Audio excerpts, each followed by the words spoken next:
Many years ago, I started off poor. I started off broke. I started off pretty stupid. And over the years, I began to study the subject of success. And I had one simple idea that came upon me in my late teens, and I think it was the most important idea that I've ever had. And it was simply this, that if you study successful people and you do what they do, you'll be more successful. And if you study unsuccessful people and you avoid doing what they do, then you will not be a failure. And what I want to talk to you about tonight is some of the principles that I've discovered in over 20 years of research. I have studied successful men and women. I have read biographies and autobiographies. I have looked at the characteristics and principles of them. I've studied philosophy and economics and religion and psychology and metaphysics.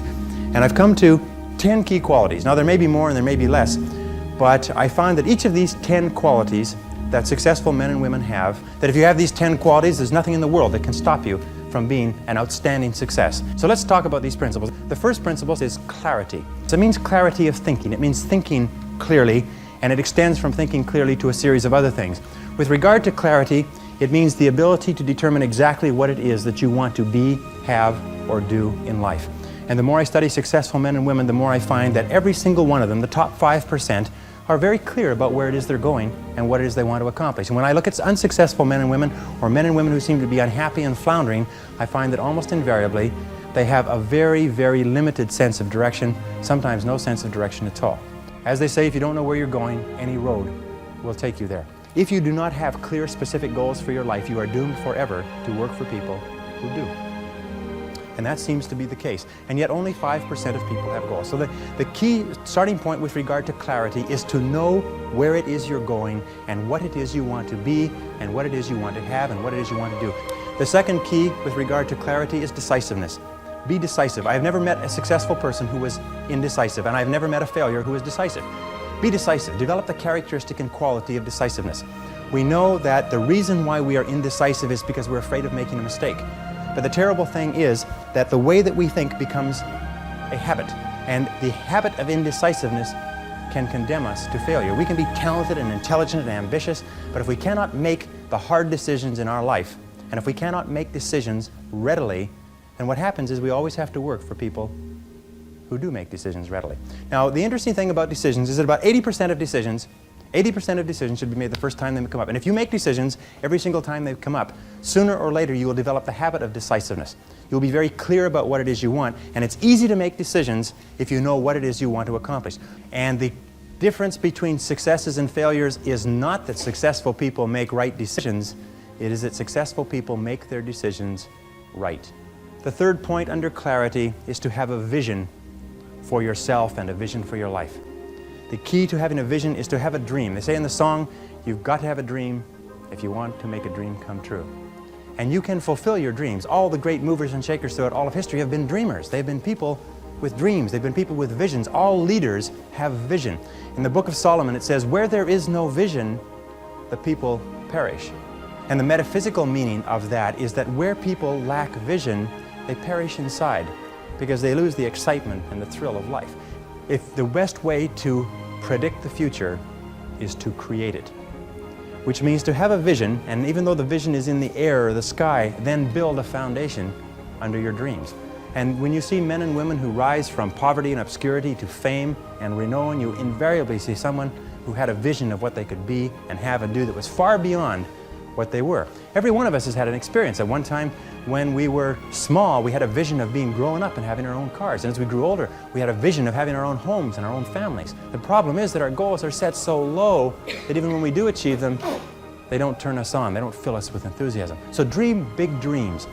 The second letter of the 10 is competence. And this is a discovery that I made a couple of years ago, and it just staggered me because I've been studying success for years. And then there's the book In Search of Excellence, and then there's The Pursuit of Excellence, and then there's Refinding Excellence and Losing Excellence, and all the excellence books. And I sat down and looked at this whole concept of excellence, and I saw something that I hadn't noticed. It's almost like something brought to the surface of your mind.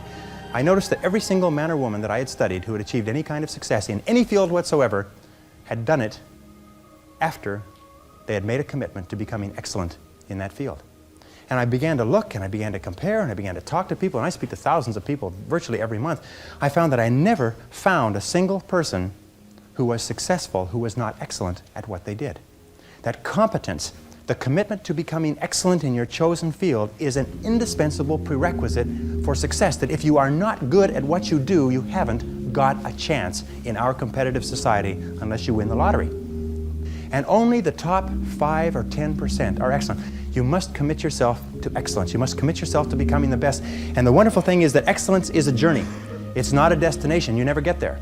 Complacency and satisfaction are the key enemies of excellence. But once you commit yourself to becoming excellent, the whole world opens up for you. A very important point of excellence is this means simply this: do your best every time out and always strive to do it better. Excellence yields opportunities, because when you become good, you open up. It's almost like the Red Sea of opportunity opens up in front of you. When you become excellent, you come to the attention of people, and people try to get you, and they give you more responsibilities and more opportunities. You see, when we do something well, it gives us a feeling of self-esteem and pride. We feel like a winner. But if we do things in an average way, it doesn't give us anything. That's why the companies that have committed to excellence are not hundreds of % better in any given area. What they are is they are 1 or 2% better in 100 different areas. That's the key. You see, you don't have to be a quantum leap different from somebody else. You just have to be a little tiny bit different in the critical areas that make a difference. And you can achieve that simply by making it a goal, setting it as a goal, and working on it. You can become anything that you want to become. The harder you work, the better you get. The average self-made millionaire in America works 12 to 13 hours a day. Works about 60 to 65 hours a week. I'll tell you this with regard to hard work, that in our society you only work 8 hours a day for survival. Everything over 8 hours is for success. And if you're only working 8 hours a day, you're in trouble. If you're only working 8 hours a day, you better have a rich uncle, or you better have somebody else who's going to take care of you, because 8 hours a day only gets you survival in our society. Because it's so competitive that somebody else is working 9, they've got an edge on you. Somebody else is working 10. They've got a bigger edge on you. Every hour over 8 that you invest is an investment in your future, is an investment in your success. And if you put in the hours over 8, whether it's studying or reading or working, if you put in the hours, it will pay off, and it will pay off in spades. It's like throwing seed in the ground. When you throw a seed in the ground, the plant that comes up is not just one seed, it's hundreds of seeds. There's a crop that you put in, but you must put the seed in the ground first. The next letter, C, stands for concentration. Concentration. I think that the ability to focus and concentration are the 2 keys to success in life. You see, in life there's never enough time to do everything, but there's always enough time to do the important things. Instead of doing what is fun and easy, which is what most people do, you know what they do? They make a list of everything they have to do, and then they start at the bottom of the list and they work on the irrelevant things. At the end of the day, they haven't got anything done. Successful people, peak performers, concentrate on the top items. And remember, anything other than working on the top items on your list is a waste of your time. And time management is not just time management is life management. You can do anything you want with your life if you'll manage your time properly. We all have the same 24 hours a day, and the ability to concentrate, to discipline yourself, to use willpower and perseverance, to concentrate on one thing at a time is a quality of all success. Nothing great has ever been accomplished without the ability to concentrate single-mindedly on one thing at a time. Develop a sense of urgency. A sense of urgency is a quality that is possessed by only 2% of the population. 2% of the population do things fast. 2% of the population have a bias for action. In Tom Peters' wonderful book, In Search of Excellence, he says that all the excellent companies have a bias for action. And all of the companies that do not classify or do not come into the excellence category do things when they get around to it. You call them up and you have a problem or a complaint. You hear from them 3 or 4 weeks later. But the excellent companies, you call up with a problem or a complaint, and bang, there's somebody back to you in 2 minutes. So develop a sense of urgency. Get the reputation as the person who does things fast. Develop a reputation for speed and dependability, and your future will just open up in front of you. And if you'll develop that habit of working fast, that sense of urgency, act now, do it now, do it now, do it now. In selling especially. Somebody calls you up and has a question, get back to them now. Somebody has a problem, get back to them now. Somebody needs something, move on it quickly. If you have to forego coffee breaks or lunch or something else, move fast. If you develop that reputation for speed, it will be worth a fortune to you. The next C is common sense. You can train your mind to have common sense. You can train your mind to think things through before acting. In my experience, action without thinking is the cause of every failure. Action without thinking is the cause of every failure. And common sense comes from taking the time to think things through before you act. Listen to your intuition. Your intuition is one of the best guides that you possibly have. Learn from your setbacks. This is one of the characteristics of high-performing men and women, is that every single time they have a problem or a difficulty, they sit back and they dissect it and they learn everything possible from it. They try to develop general principles. From each setback, they say, what is the valuable lesson I can learn? So you take a look at everything that has happened to you, take a look at the very most difficult experience that you're in right now, and ask yourself, what is the most valuable lesson I can learn from this experience? And believe me, if you look for the lesson, in the Bible it says, seek and ye shall find. It doesn't say seek and occasionally you might find something. It says seek and ye shall find. If you look for the valuable lesson or the seed of an equal or greater advantage or benefit in every difficulty, you will find it. Number 5, C, is creativity. Tap your creative potential. Accept the fact that every single human being is a genius, and all successful men and women are creative. They're creative in that they respond to their world differently. They ask questions, they're flexible, they're curious. You know what the hallmark of creativity is? Curiosity. And I find that the smartest people of all, the ones that have the greatest education and the most experience, are the ones who ask the most questions. They ask questions almost as if they were children, but they never stop asking questions. They're very open and flexible, and they have the ability, once they learn a new piece of information, to drop what they're doing if the new information contradicts it and do something else. Do you know what most people do? Most people keep on doing what they're doing until they run into a wall. As they say, the more you do of what you're doing, the more you'll get of what you've got. Remember, 80% of everything that we are doing today in our general business will be different 5 years from now. 80% of the products that we use, the food that we eat, the cars we drive, the music we listen to, the movies we go to, even the streets we drive on, 80% of everything will be new in 5 years. That's how rapidly things are changing. According to the research, all you need is an idea that's 10% new to start a fortune. If you want to be, I'm going to tell you something, that if you want to be wealthy in life, if you wish to become very wealthy, if you wish to become even a millionaire, you can do it if you're willing to pay the price. But most people become millionaires by offering a good or service that people use all the time, and they offer it just a little bit better. They do it just a little bit faster. They put a little bit more grace or finesse into what they're doing. They handle it, they wrap it, they are more polite. The restaurant that has people coming back to it may have food that's only 5% different, but it's the way the people handle it that's so different. You can do anything you want in life. All you have to do is find an idea that's 10% new, and you'll find it if you flood your mind, read magazines, read books, ask questions, ask why people are doing things the way they're doing. Next is consideration. Consideration is based on the fact that the quality of your relationships with other people more than anything else will determine your success in life. How well you get along with other human beings, your quality of interaction will determine your happiness, your success, your achievements, your wealth, and anything else. And that's very, very true. Develop the people skills that you need to be successful. Take courses in communications. Take courses in effective listening. Take courses in public speaking. You know, one of the most important parts of communicating and getting along well with others is the size of your vocabulary. You've probably heard that before. The size of your vocabulary, your ability to express yourself orally, your ability to stand on your feet, your ability to write effectively and get your point across to others will have a tremendous impact on your life, because you cannot imagine a successful person who cannot communicate effectively with other people. Consistency means that dependable, steady, predictable work is always vastly superior to spurts or flashes of brilliance and genius. There's a law of accumulation in the universe, if I can pass this on. A law of accumulation that says that even though you do 100 things or 1,000 things that you don't see, eventually they accumulate and they gather a force of their own. That every single great accomplishment in life is the result of thousands of minor accomplishments that nobody ever sees. But every single great success was at one time a failure. And they failed and failed and failed and failed over and over again. And all great successes are a story of failure, failure, failure, failure, failure. Outstanding success. Boy, ain't he lucky. Isn't that right? Boy, he was lucky. He sure had the right connections. The next C is commitment. I found that the ability or the willingness to make a complete commitment to a job, a commitment to a relationship, a commitment to a profession, to make a commitment is one of the hardest things that human beings do. And yet no success is possible without commitment. Who is it that Emerson said that every great achievement is the triumph of enthusiasm? That the ability to commit yourself enthusiastically, wholeheartedly, 100% to what you want to do is the starting point of all achievement? That if you cannot commit yourself wholeheartedly, it probably means that it's not right for you? And that all of us in life seek for something that we can commit ourselves to. Alan Cox, in his book, The Achievers, which came out last year, found that the executives in the corporations that he studied who achieved the very most in the shortest period of time had found the proper niche for themselves and had lost themselves in their work.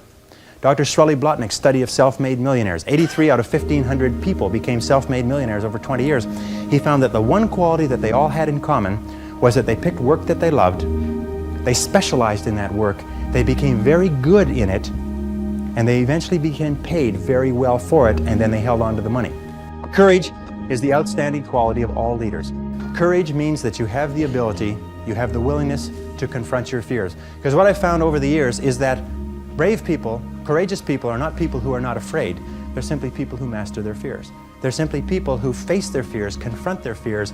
And Mark Twain said it many years ago. He said, with regard to fear, he said, do the thing you fear, and the death of fear is certain. Now, fear and courage tend to be habits. That if you are afraid and you give in to the fear and you back away, it becomes a habit to back away whenever you're afraid or unsure. If you're afraid and you force yourself to confront the fear, it becomes a habit to confront the fear whenever you find something that you're afraid of. And you'll find that most fears disappear when you confront them. Dare to go forward in your life. Dare to go forward in the direction of fulfilling your potential. When I was, many years ago, I was a karate student. I was also a karate instructor. And I competed in 3 international championships. And one of the things that I learned from my best karate instructors, and I studied under 6 world champions, is they told me that when you fight, always move forward. Even if you're only moving forward half an inch at a time, just always move forward. He said when you're moving forward, 100% of your attention is forward. But if you're moving backward, even a half an inch at a time, half of your attention is always behind you and where you're going. So always move forward, always dare to go forward. Whenever you have a choice of either staying still and playing it safe or moving forward, move forward. Not because you'll necessarily succeed every time, because it reinforces and cements the habit of moving forward. And most people, when they have a choice of moving forward or playing it safe, play it safe. But I think General Douglas MacArthur said there's no security in life, only opportunity. Life is very perverse in a way, because the more we seek security, the less we have it. And the more we seek opportunity, the more we have security. In my experience, the fear of failure is the greatest single reason for failure in adult life. The fear of failure, the fear of making a mistake, of losing our money, our time, our effort, is what paralyzes us and holds us back. But the fear of failure is a habit which can be counteracted by the habit of courage. You know, the best quality in the world that you can develop, and I give it to you because I made it my life's habit to develop this quality. I hope I've got it, but I don't know for sure. But the quality is to develop the quality of being unstoppable. Develop the quality of being unstoppable. Say in yourself that no matter what life throws at me, it'll never stop me. No matter how rough it gets, I will never quit. And nothing will ever stop me. Make the decision that you can be tired, you can be worn out, but nothing is ever going to stop you. That's a wonderful decision. Because then no matter what life throws at you, you pick yourself up. And you say, okay, give it your best shot, as Fonzie says. Nothing is going to stop you. It's a wonderful feeling. It's a wonderful feeling. It's the basis of self-esteem. Well, the last C is confidence. And confidence comes as a result. You see, confidence comes as a result. You don't get confidence out of a bottle. You don't get confidence from a pill. You can't learn confidence in a motivational seminar. You only get confidence by doing certain things over and over again that build a solid foundation within your own mind that you can do whatever you need to do, that you have what it takes to be successful. Self-doubt is the great paralyzer of all activity. We all have self-doubt. And the way we overcome that self-doubt is by doing the things that we would normally back away from. As I say, continue to move forward. Self-confidence begets great achievement. You cannot imagine a successful person with lacking self-confidence. That the wonderful thing is this, and I learned this from a very great man who died recently, is that if you persist until you succeed at achieving a goal that is important to you, and you complete it like a degree in school, or you wrap up a sale, or you make a career successful, you plug into your subconscious mind a success pattern. And then the subconscious mind, running on the basis of inertia, attempts to adjust your words, actions, and feelings to duplicate that success pattern. And that's why they say nothing succeeds like success. That once you've been successful, you have a pattern set down which will enable you to apply that pattern to another part of your work to be successful in that. And the more you succeed, the more this pattern of success is reinforced. And you'll finally reach the point where it's impossible for you to fail if you succeed enough times. Because you will have within you a self-adjusting mechanism that will guarantee your success.